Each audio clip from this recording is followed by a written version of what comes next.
আসসালামু আলাইকুম প্রিয় এসএসসি 2026 সালের পরীক্ষার্থীরা, কয়েকদিন পরে টেস্ট পরীক্ষা। এই মুহূর্তে যে যার মতো জোরালো গতিতে প্রিপারেশন নিচ্ছ, ইতিমধ্যে আমরা তোমাদের টেস্ট পরীক্ষাকে কেন্দ্র করে 15 দিনের জন্য একটা রুটিন রেডি করে দিয়েছি। অর্থাৎ 24 ঘন্টা তুমি কখন খাবে, কখন পড়বে, কখন ঘুমাবে, কখন গোসল করবে, কখন নামাজ পড়বে, অর্থাৎ 24 ঘন্টার পারফেক্ট একটা স্টাডি রুটিন। কারণ কি, রুটিন ছাড়া আমরা যদি এখন অগোছালোভাবে স্টাডি করি, সেক্ষেত্রে আমরা কখনো সিলেবাসটা কমপ্লিট করতে পারবো না। এই জন্য আমি রুটিন রেডি করে দিয়েছি, কখন গ্রুপ ভিত্তিক সাবজেক্ট পড়বে, কখন আবশ্যিক সাবজেক্টগুলো পড়বে, অর্থাৎ এভরিথিং তুমি সেই রুটিন ফলো করে স্টাডি করবে। মাত্র 310 টাকায় যারা এখনো আমাদের এসএসসি 26 টার্গেট প্লাস কোর্সে যুক্ত হন, খুবই দ্রুত করো। কারণ কি, তুমি একটা মাত্র কোর্সে অ্যানালিসিস করা সকল সাবজেক্টের সাজেশন পাচ্ছ, সকল গ্রুপের পিডিএফ আকারে, বিগত 5 বছরের বোর্ডের এমসিকিউ পাচ্ছ উত্তর সহ পিডিএফ আকারে, পাঠ্য বইয়ের সকল চ্যাপ্টারের অ্যানালিসিস করা জ্ঞানমূলক অনুধাবনমূলক প্রশ্ন উত্তর পাচ্ছ পিডিএফ আকারে। সেই সাথে 2026 সালের জন্য নতুন সংযোজন, প্রত্যেকটা চ্যাপ্টার অ্যানালিসিস করা সংক্ষিপ্ত প্রশ্ন পাচ্ছ পিডিএফ আকারে, লিখিত অংশে শর্টকাট টেকনিক থাকছে পিডিএফ আকারে, গ্রামার অংশে শর্টকাট টেকনিক থাকছে পিডিএফ আকারে, পড়াশোনার রুটিন, এ প্লাস গাইডলাইন এবং পরীক্ষার আগ পর্যন্ত ফুললি সাপোর্ট থাকবে এই একটা মাত্র কোর্সে। আমাদের কোর্সে যুক্ত হতে স্ক্রিনে দেওয়া নম্বরে 310 টাকা কোর্স ফি পাঠিয়ে এই নম্বরে হোয়াটসঅ্যাপে আমাকে জানাবে ভাইয়া কোর্স ফি পাঠিয়েছি, সাথে সাথে তোমাকে গ্রুপে যুক্ত করে নিব। তখন থেকেই তোমার ভর্তি পরীক্ষার প্রস্তুতি শুরু হয়ে যাবে। রুটিনের পাশাপাশি আমরা প্রত্যেকটা সাবজেক্টের সাজেশন, সেই সাথে সাজেশনের পিডিএফ কপিটা আমরা আপলোড করে দিচ্ছি। বিশেষ করে আমাদের গ্রুপে যারা যুক্ত আছো, ওইখানে সকল পিডিএফ দেওয়া আছে, ওই পিডিএফ গুলো দেখে ইনশাআল্লাহ তোমরা প্রিপারেশন নিচ্ছ। সেই সাথে আমাদের আদার্স, অর্থাৎ মূল বই অ্যানালাইসিস করা, বিগত বছরের বোর্ড কোশ্চেন, এভরিথিং টোটালি যা যা দেওয়ার দরকার ছিল সবকিছু আমরা অলরেডি দিয়ে দিয়েছি, যাতে অল্প সময় মানে টেস্ট পরীক্ষার আগেই তুমি তোমার সিলেবাসটাকে পুরোপুরি কমপ্লিট করে একটা এ প্লাস প্রিপারেশন নিতে পারো। হ্যাঁ, এ প্লাস প্রিপারেশনের কথায় আসি। এখন আমাদের মানে 2026-এর যারা পরীক্ষা দিবে, বিশেষ করে এই 25 সালে এসে প্রিপারেশন নিচ্ছ, তাদের এ প্লাস প্রিপারেশন নেওয়া ছাড়া আদার্স কোনো বিকল্প নাই। কারণ কি, এখন এডুকেশন সিস্টেম, একটা বোর্ড পরীক্ষার সিস্টেম, খাতা দেখা, টোটাল এভরিথিং এমন একটা পর্যায়ে এসে দাঁড়িয়েছে, হয় তুমি এ প্লাস প্রিপারেশন নিবে অথবা তুমি পরীক্ষায় ফেল করবে, এরকম একটা পরিস্থিতি। কারণ কি, অনেকে এ প্লাস প্রিপারেশন নিয়ে গিয়েও পরীক্ষায় ফেল করবে। তার জ্বলন্ত উদাহরণ 2025-এর রেজাল্ট। কি হিউজ পরিমাণ শিক্ষার্থী খারাপ রেজাল্ট করেছে, 6 লক্ষ প্লাস শিক্ষার্থী ফেল করেছে। মানে এইটা আমি আজ পর্যন্ত দেখি নাই আমার চোখে। আমি যতগুলো ব্যাচ দেখেছি বা আমি নিজে যতগুলো ব্যাচ নিয়ে কাজ করেছি, কোনো ব্যাচে এত হিউজ পরিমাণ ফেল আমি দেখি নাই। এবং এই ফেলের ধারাবাহিকতা সামনের বোর্ড পরীক্ষাগুলোতেও যে বজায় থাকবে, এটা টোটালি নিশ্চিত। অনেকে বলতে পারো ভাই কিভাবে নিশ্চিত? আমাদের খাতা দেখার ক্ষেত্রে যে পরিবর্তনটা আনা হয়েছে, বোর্ড পরীক্ষার সিস্টেমে যে পরিবর্তনটা আনা হয়েছে, পরবর্তীতে শিক্ষকরা যেভাবে আমাদেরকে পরীক্ষার হলে গার্ড দিবে, টোটাল এভরিথিং, অর্থাৎ একটা বোর্ড পরীক্ষার জন্য, একটা টেস্ট পরীক্ষার জন্য টোটাল যে সিস্টেমগুলোকে পরিবর্তন আনা হয়েছে, এই পরিবর্তন মানে এখন থেকে সামনে যতগুলো পরীক্ষা হবে প্রত্যেকটা পরীক্ষার ক্ষেত্রে চলমান থাকবে, কোনো কিছু পরিবর্তন হবে না, চলমান থাকবে।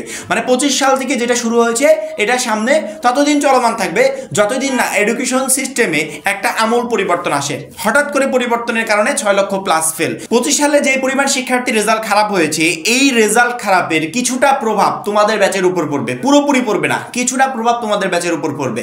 পুরোপুরি পড়তো যদি শিক্ষার্থীরা সিরিয়াস না হতে পারতো। 25 ব্যাচ ওরা মানে টাইম পায় নাই, নিজেদেরকে প্রিপেয়ার করার মতো সময় পায় নাই। হঠাৎ করে বললো যে পরীক্ষার সিস্টেমে এই ধরনের পরিবর্তন, কোনো ধরনের কোনো গ্রেস মার্ক শিক্ষার্থীদেরকে দেওয়া হবে না। একটা শিক্ষার্থী যে নাম্বার পাওয়ার যোগ্য জাস্ট ওইটাই পাবে। তাতে যদি 1 নম্বরের কারণে সে ফেল করে, ফেল করবে।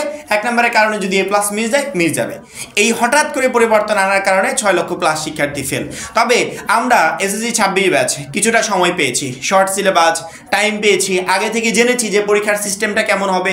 সেক্ষেত্রে আমরা আগে থেকে প্রিপারেশন নিতে পারছি এবং আমরা যে সমস্ত শিক্ষার্থীদেরকে গাইডলাইন দিচ্ছি, তাদেরকে সাজেশন দিচ্ছি, এদেরকে বলতে পারছি যে শিক্ষার্থীরা আগের বছরগুলোতে তো এইভাবে পরীক্ষা হয়েছে, এখন এইভাবে প্রিপারেশন নাও, তাহলে পরীক্ষায় তোমরা ভালো করতে পারবে। সেক্ষেত্রে তোমাদের সামনে একটা অপরচুনিটি আছে, এ প্লাস প্রিপারেশন নেওয়ার মধ্যে একটা অপরচুনিটি আছে, ভালো একটা রেজাল্ট করার মতো। কিন্তু তুমি যদি পরীক্ষার হলে পাস করবো এরকম প্রিপারেশন নিয়ে যাও, সেক্ষেত্রে কখনো ভালো রেজাল্ট করতে পারবে না। আর পাস করার প্রিপারেশনটাই তুমি নিবে কীভাবে? তুমি পাস করার প্রিপারেশন নেওয়ার জন্য যে শ্রমটা দিবে, সেম পরিশ্রমে তুমি এ প্লাস প্রিপারেশন নিতে পারবে। এমনিতে শর্ট সিলেবাস, ওই শর্ট সিলেবাসটাকে আমরা আরো শর্ট করে দিচ্ছি, যাতে অল্প সময় তুমি একটা বেস্ট প্রিপারেশন নিতে পারো।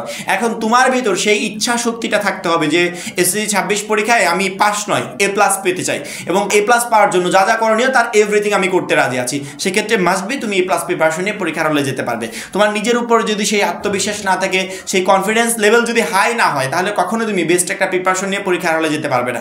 প্রত্যেকটা শিক্ষার্থীকে বলছি, যদি একটা সপ্তাহ সময়ও থাকে, তারপরেও তুমি চাইলে এই 1 সপ্তাহের ভিতর একটা বেস্ট প্রিপারেশন নিতে পারবে। বিশেষ করে এসএসসি 26 ব্যাচের শিক্ষার্থীরা পারবে, কারণ শর্ট সিলেবাস আমরা ওইটাকে আরও শর্ট করে দিয়েছি। অল্প সময়ে তুমি 1 সপ্তাহের ভিতরে একটা ভালো প্রিপারেশন নিতে পারবে।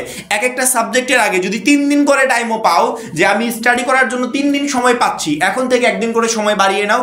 পরীক্ষার আগে 1 দিন 2 দিন তো ছুটি থাকবেই, সেই সময়টাকে হাতে নাও।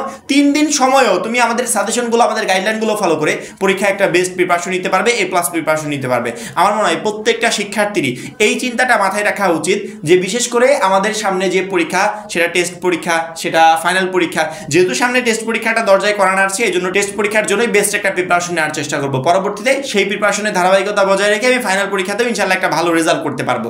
সামনে টেস্ট পরীক্ষাকে কেন্দ্র করে আমাদের সাজেশনগুলো ফলো করো, আমাদের গাইডলাইনগুলো ফলো করে প্রিপারেশন নাও, এবং এতটুকু ভরসা রাখো যে আমাদের সাজেশনগুলো ফলো করলে পরীক্ষায় তুমি অবশ্যই মাস্ট বি ওইগুলো থেকে ইনশাল্লাহ কমন পাবে, ওর বাইরে থেকে কোশ্চেন হবে না। কারণ কি আমরা সাজেশনগুলো এমনভাবে রেডি করেছি যাতে প্রত্যেকটা শিক্ষার্থী টেস্ট পরীক্ষা এবং ফাইনাল পরীক্ষা দুইটাতেই আমাদের সেই সাজেশনগুলো থেকে প্রশ্ন কমন পায়। ইতিমধ্যে আমরা বাংলা প্রথম, দ্বিতীয়, ইংরেজি প্রথম, দ্বিতীয় 4টা আবশ্যিকের সাবজেক্ট আপলোড কমপ্লিট করে ফেলেছি। খুব দ্রুত ইনশাল্লাহ আমরা সকল সাবজেক্টকে আপলোড কমপ্লিট করে ফেলবো, এবং এই প্রত্যেকটা সাবজেক্টের সাজেশনের PDF কপি আমাদের যে 310 টাকার কোর্সে তোমরা যুক্ত হচ্ছ বা হবে বলে ভাবছো, ওইখানে দেওয়া থাকবে। শুধুমাত্র সাজেশনের PDF কপি না, আমরা যতগুলো PDF দেবো তার এভরিথিং আমাদের গ্রুপে দেওয়া থাকবে। ওইখান থেকে PDF গুলো সংগ্রহ করে স্টাডি শুরু করে দাও।